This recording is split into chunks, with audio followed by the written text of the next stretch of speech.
When I woke up this morning, I was feeling pretty dangerous. About the past and about the future. Welcome back to Draftvice. I am back. We are here. Took a little bit of a break. I meant to come back last week. I meant to come back weekly after last week, but what happened was I was going to have a guest on the podcast, had a couple of technical issues, scheduling was off, because I was going to talk about a couple of these things we're talking about today.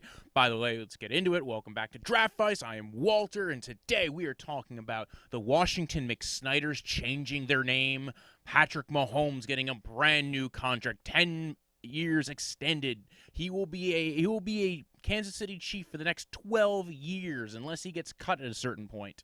And then also the other two contracts are very big. Chris Jones gets an extension. Myles Garrett gets an extension. You get 100. You get 85. You get $500 million.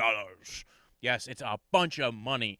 So right off the bat, we'll go into the contracts, and we'll wrap up the show with the Washington McSynders. The new names that they are seeking, they are retiring the old name, the R-word name.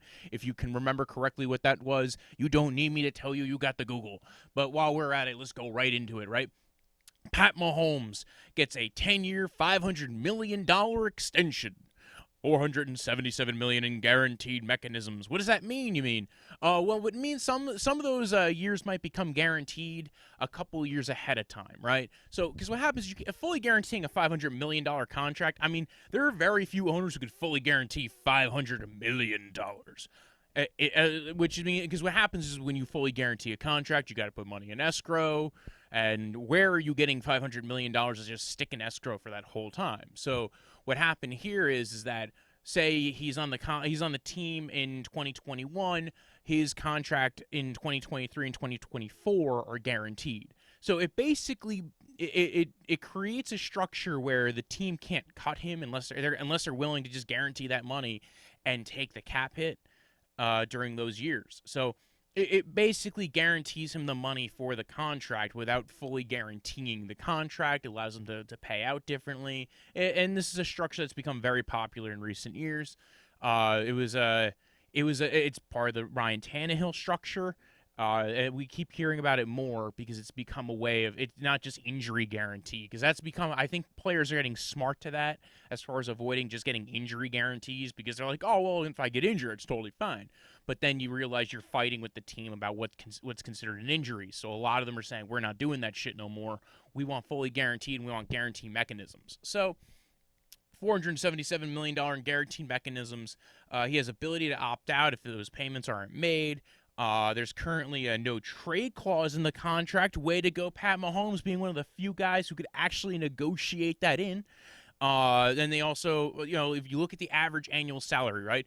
From, obviously you're hearing this and you're going, average annual salary for the next 10 years. Because, it's 470, he's not making $500 million, right? It's a $503 million contract, but let's be real.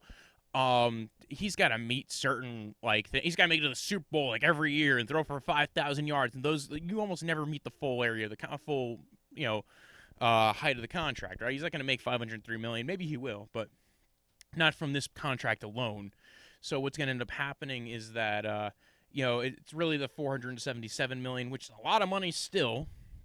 And over the life of this contract, it's about $45 to $50 million. But really, when you look over the next 12 years, you're looking at when you look at the 2 years he's got left. This is a big part of this, right? I talked about this before with the Jamal Adams thing.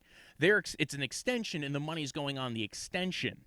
Right, so they get cap relief for the next 2 years under his current contract, but he's getting paid now. It's great. It's a nice win-win situation. This is why you extend players while they're on their rookie deal. It creates cap relief. It gets you them locked up for a good price early on, and they get money ahead of time. And it's a great way to operate your structure, if you will. So, Pat Mahomes, for the next 12 years, a decade, and then 2 more years, he will probably be a Kansas City Chief. And he'll be making about an average of $40 million a year over the next 12 years. Imagine that, man. This guy's going to be able to own a team if he wants to. Well, not really. That's a multi-billion-dollar deal. But, dude, that's a cashola deal. So the funny thing with this contract, right? A lot of the players have contracts about limiting what they can and can't do in the offseason. His contract has a lot of limits in it. He can't play basketball, can't play baseball, he can't go on the jet ski. He's basically limited to playing football for the team and playing video games when he's at home. So, but not a bad sacrifice when you're making over almost $500 million and probably can, through the course of your career, make over that. In fact, some of the comments here have been that he's going to be making more over the course of this contract than what Eli did during his whole time being an NFL player. And so far, Eli's the one who has made the most during his career. Now, granted, Matt Stafford will probably beat out Eli. There's probably going to be a few people who beat out Eli's contracts, but still, that's a lot of money. And Pat Mahomes probably will be at least close. I think we will see. We will see the future of those contracts. Dude, was anybody gonna say this is a bad move? Actually, the big rumor, right? The big rumor was he was gonna get a percentage of the cap. This is something everybody's been talking about for years. I don't see it ever actually happening. Because the point of doing these, especially this early on in an extension, you would need a guy who walks out into free agency to be able to negotiate the percentage of the cap thing. That's what I believe, because you're not going to get a guy like Pat Mahomes who's got 2 years left on his deal. He doesn't have that much leverage at that point. He's got the leverage to make a lot of money, but a percentage of the cap is a lot. Like that's a big deal, because that'll permanently kind of like limit you on signing players. The benefit of getting this extension done is that you were saying, well, we are looking into the future, right? Right now, you were going to be the highest paid guy on the market if you went to free agency right now, right? So we're going to pay you that amount 2 years ahead of time.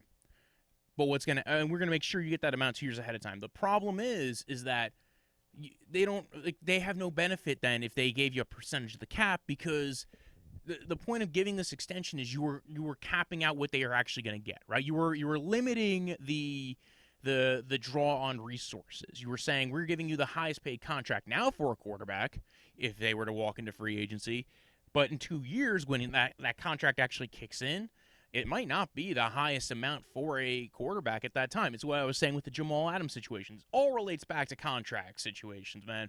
It's why I've been very much against what's been going on with how the Jets have handled Jamal Adams, and we will talk about other players who might be in similar but different situations later on in this podcast.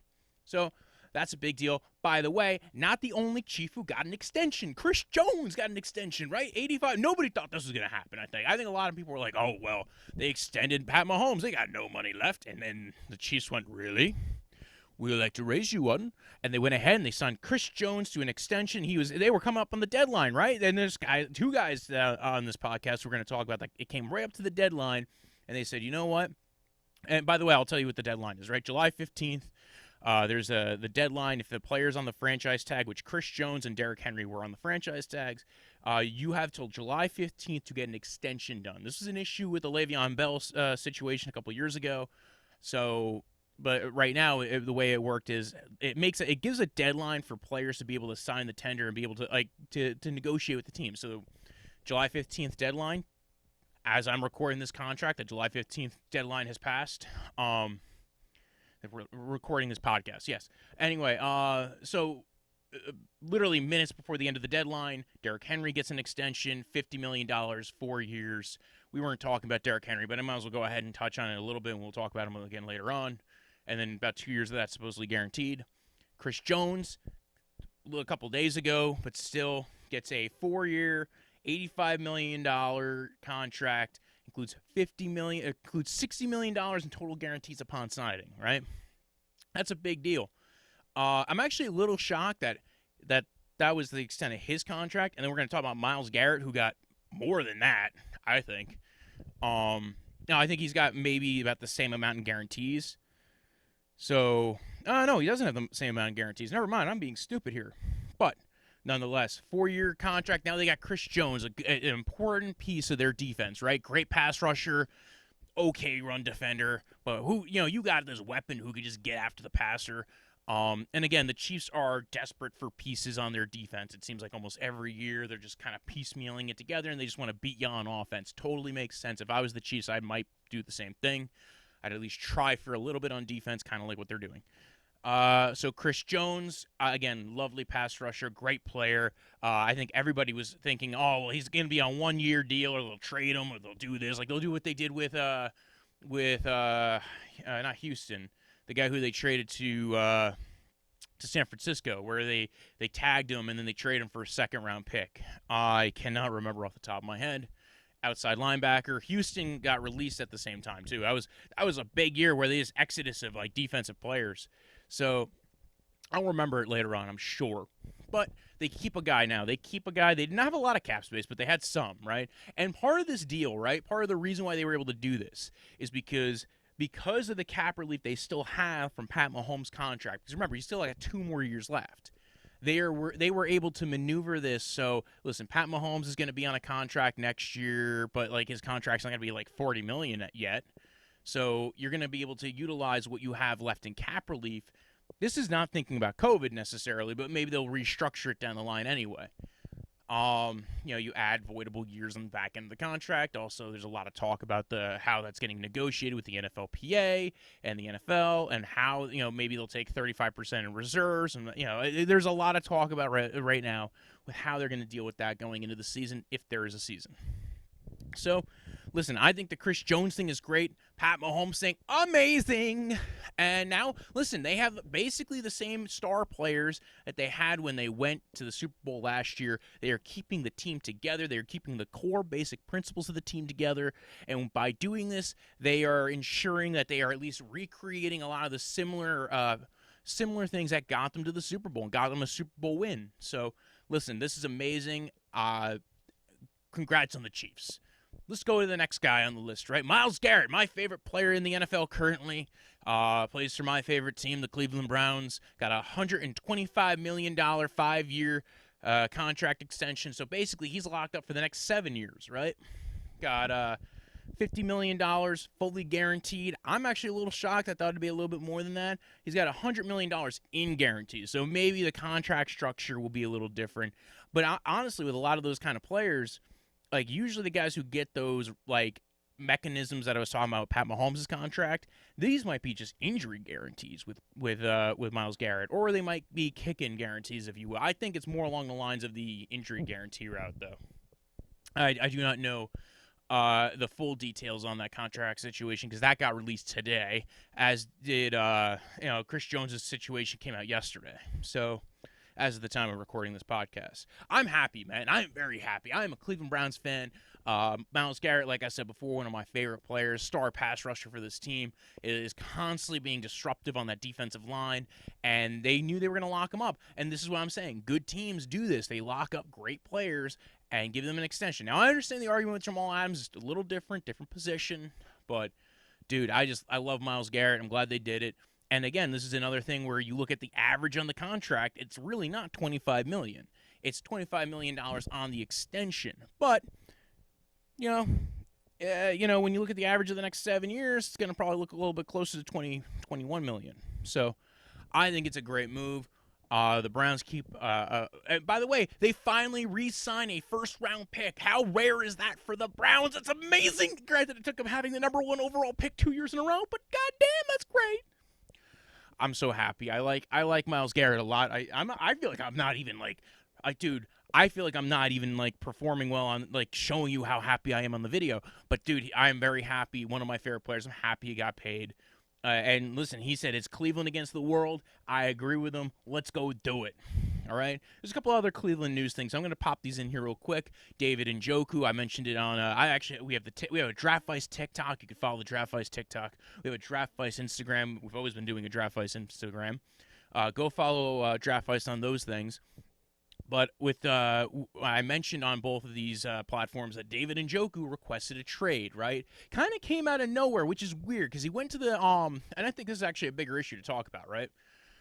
He went to the throwing session with Baker Mayfield. They've gone through all like the OTAs, the virtual OTAs, and now he's requesting a trade, which is weird because again, like there's a thing called leverage, right? Don't get me wrong, like I love players, I want them to get paid. This doesn't sound like he's requesting to get paid. It sounds like playing time is an issue. But he's shown good chemistry with Baker Mayfield, right? The whole reason why he didn't have a good year last year was because he was injured. And also because of the coaching staff and the front office were kind of out to get him a little bit. They did not want him to do well. When he came back from injury, there was a lot of talks he was going to get traded in this offseason. and he just did not get along with the Dorsey Kitchens fiasco, if you will. So David Njoku kind of went into this offseason almost sounding like he was going to get, fire sailed and sent somewhere else for like a late round pick. And then in comes Kevin Stefanski and Andrew Berry, and Stefanski wants tight ends up the wazoo, right? They want to run a 2 or 3 tight end set quite often, right? They want to be able to utilize a 21 personnel. They want to pull the Kyle Shanahan, if you will. And a little bit of what he did when he was with Kubiak last year, where they had Irv Smith and Kyle Rudolph. So I love David Njoku. I think he's a good player. I think he has not hit his peak yet. I think they could utilize him. They signed Austin Hooper. I think that was a little bit of the worries, the playing time with Austin Hooper. Harrison Bryant might be performing really well. I don't know how you know if Harrison Bryant's performing well, though. Like, he's been in OTAs. He's a 4th-round pick. I don't think he's replacing Njoku this year. And Njoku really kind of needs to show that he's valuable to somebody, right? Nobody's going to pay up for him unless you're Bill O'Brien, and maybe you'll throw like a high-round pick for a tight end. Why not? He went ahead and signed Darren Fells off the street and then gave him an extension. But still, I like David Njoku. I think he's a really good player. I think he's got a lot of potential. And again, he has chemistry with Baker Mayfield. A lot of chemistry. He's got 2 years of chemistry with this guy. And I'm not talking about the class. And it showed the Baker Mayfield's first year with him. And he went to the throwing session. So there's something clearly strategic about this, that he doesn't think that he's going to get the playing time. Again, because Austin Hooper was signed in the offseason.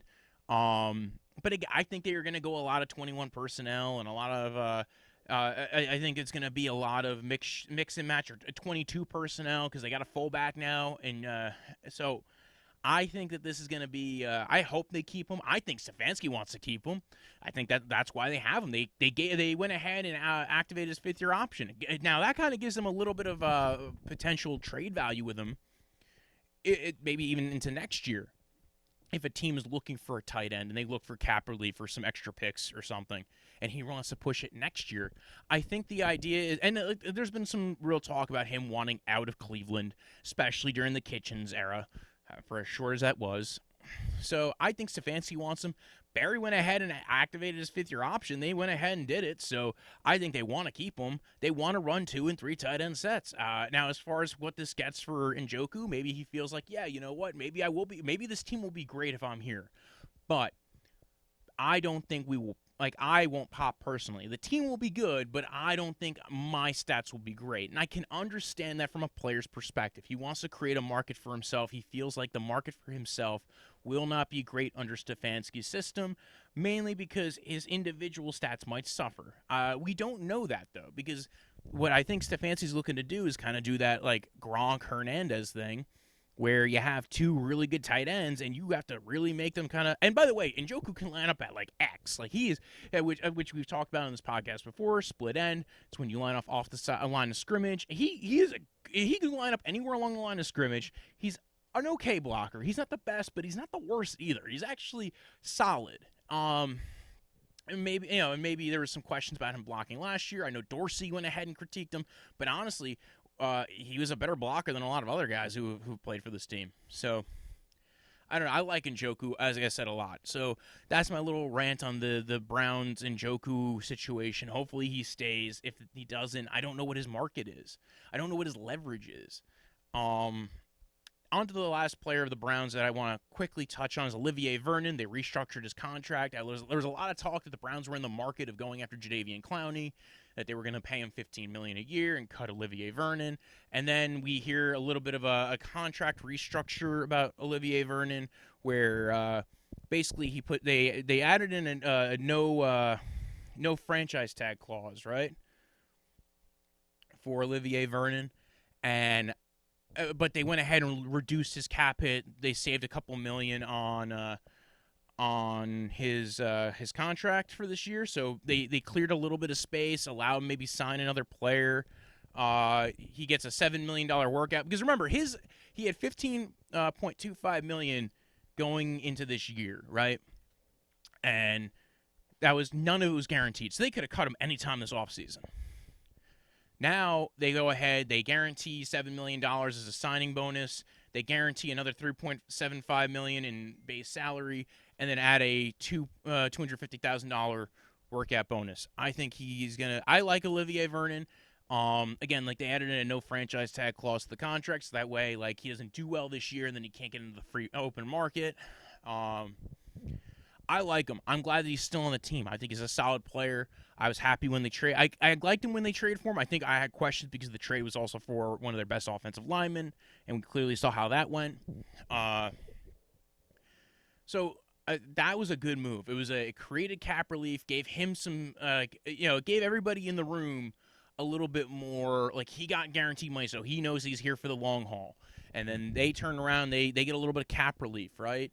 So they know his contract hit is not as bad going into the year. He's making, probably around, 11 to 12 million. That's 3 or 4 million less than what he was making before. I don't think they were gonna, Jadeveon Clowney is probably gonna be like a trade, like an exact trade off, 15 for 15.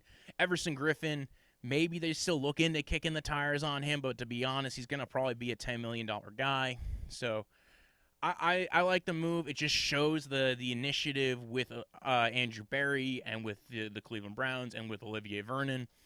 So, all right, let's move on to the next part of this, right? We talked about Derrick Henry earlier.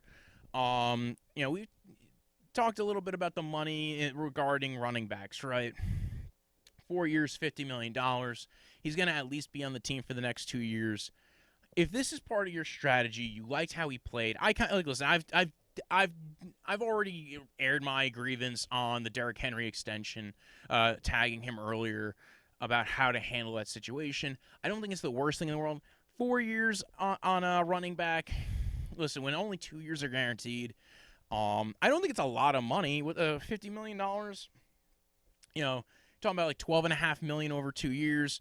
I don't think he adds enough to the passing game per se that I would be comfortable paying him that much. That I feel like maybe I would have preferred maybe closer to $10 million, but I get it. If that's part of your strategy, you get the downhill running style. It's not what I would do, right? I would prefer a running back who can catch out of the backfield to be my every down guy. But if it's part of your developed strategy, you have this I formation. We're going to hit him hard. We know Derrick Henry can run through guys. He's a tank. And he's got long speed for days. I get the idea here. There's a strategy to it. I know a lot of the analytics guys, which I don't really consider myself as much analytics as I kind of am, but I am. I'm pro analytics. I'm pro using the data. So yes, I think that there's a big talk about the contract structures and values, and we talk about that a lot on this podcast. And with Derrick Henry, you're paying a running back $12.5 million. You're really paying him really high for a running back. You're talking about in the upper echelons of running back contracts, and I understand why they did it. It's not what I would do. I probably wouldn't have tagged him going into the year because I would have probably tagged Tannehill, so I can kind of see what he's going to do. But it is what it is at this point. He's part of what they want to do with this team. So, talking about running back news and weird contract situations, Raheem Mostert, right, of the nearly Super Bowl winning San Francisco 49ers, he already did kind of a contract extension a year or two ago. He's got no money guaranteed on the contract. He performed really well in the playoffs and into the Super Bowl. He's demanded a trade. Another guy's demanding a trade in the offseason. I think he's really looking to try to get a little bit more money out of him because, again, like he kind of feels like he's kind of SOL. He can't make more money. He's got a lot of years left on that deal now. It's like I think it's 3 years and really only capping out at about $4 million. I honestly don't think he would make much more on the open market anyway. He played well. He played better than Tevin Coleman. He played better than a lot of other guys, but he wasn't and he's got good breakaway speed. I just don't think that, and they trade Matt Breida, so I think they are committed to using him. I just don't think he's got I don't think he's got a lot of leverage. I also don't think that he's got a lot to do, there's no reason to trade him. He's also probably not going to make that much more if he gets traded to another team anyway. Also, I didn't mention this in the beginning, but Dak Prescott signed his franchise tag tender, and there was no extension by the deadline today, which I think is the biggest deal. Shaq Barrett signed his tender today as well, because as of recording this podcast, this is when we are on the day of July 15th.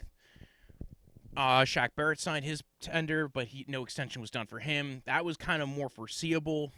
But the Dak Prescott thing, right? this is continuing to be a weird situation. Like, we are now kind of confirming that Dak Prescott might not be on this team, probably won't be on this team next year.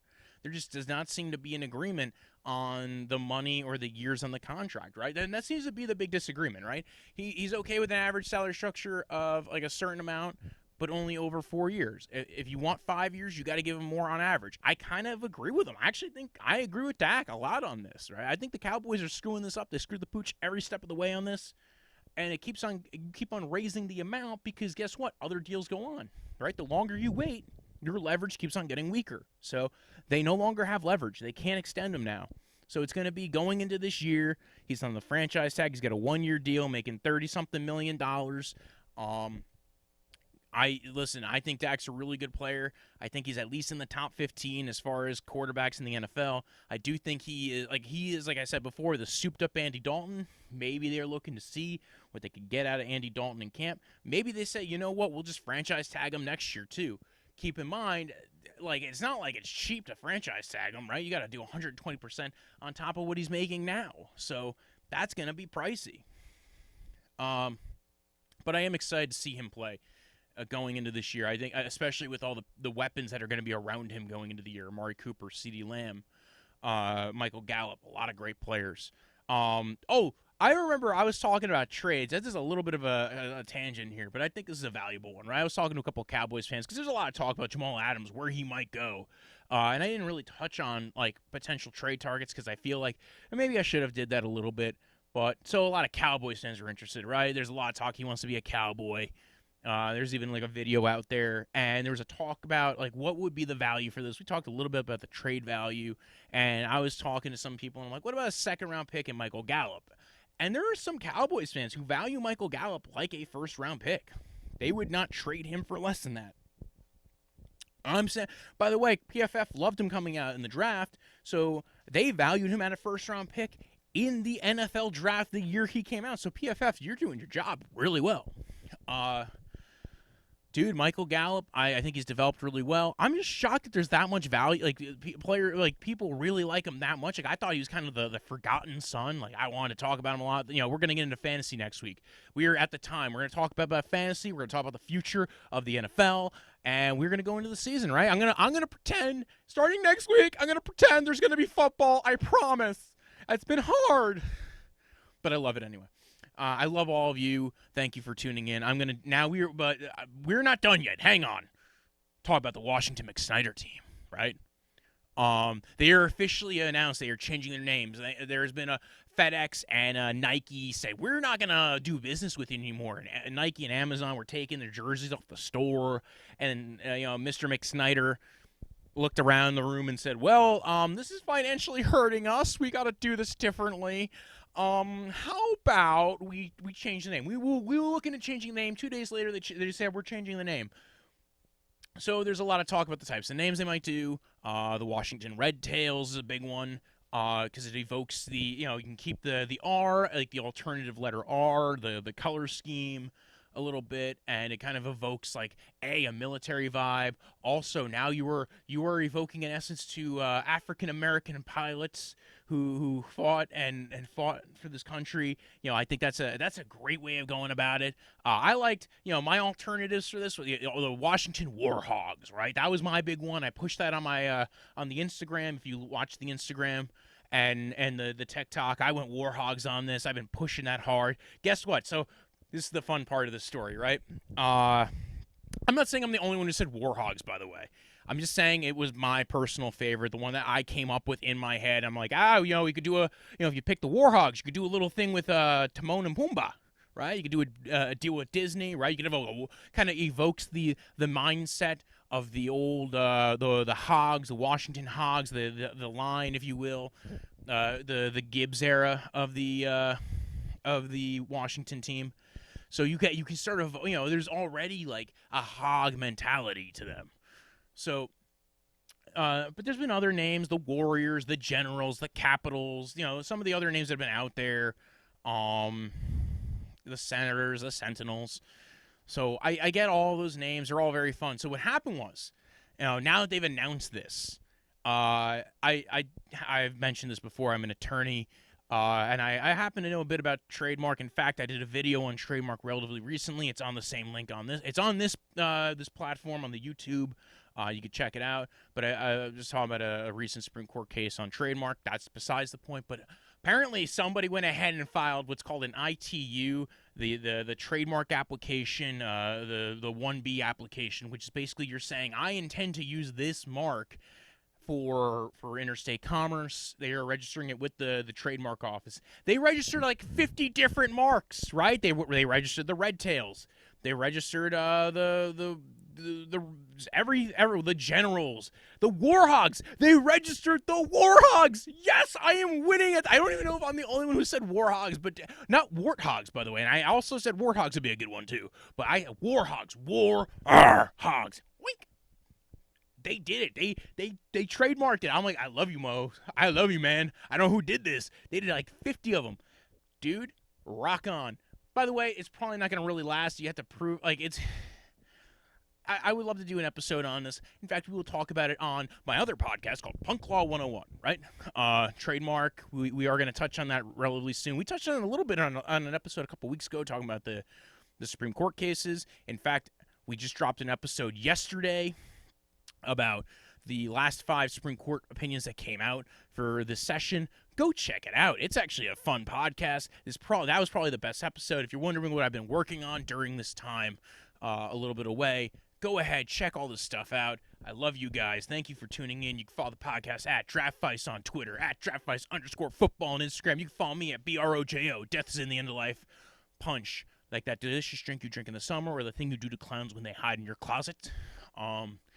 And then also, you can follow the podcast on the TikTok, right? The little app the Chinese people that made.